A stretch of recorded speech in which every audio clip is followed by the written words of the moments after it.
ఒక అడవిలో ఒక తెలివైన నక్క ఉండేది. ఒకరోజు వేటగాళ్ల నుంచి తప్పించుకోడానికి అది పరుగెత్తుతూ దగ్గర్లోని గ్రామానికి వెళ్ళింది. అక్కడ ఒక పెద్ద నీలం రంగు ఉన్న డబ్బాలో పడిపోయింది. బయటికి వచ్చినప్పుడు ఆ నక్క మొత్తం నీలం రంగులో మారిపోయింది. అది మళ్ళీ అడవికి వెళ్ళింది. ఆ నీలం రంగు చూసి అన్ని జంతువులు ఆశ్చర్యపోయాయి.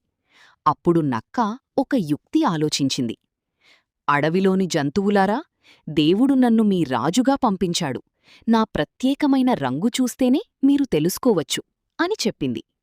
అన్ని జంతువులు నిజమని నమ్మాయి. సింహం, పులి మరియు ఇతర జంతువులు కూడా ఆ నక్కను రాజుగా గౌరవించాయి.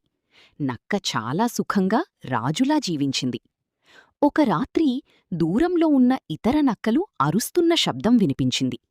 తన అసలు స్వభావం మరచి ఆ నక్క కూడా వాటిలా అరవడం మొదలుపెట్టింది. అది విని జంతువులు నిజం గ్రహించాయి.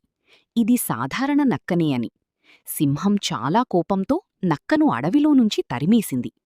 నక్క సిగ్గుతో అక్కడినుంచి పారిపోయింది. మోరల్: మన అసలు స్వభావాన్ని ఎక్కువ కాలం దాచలేము.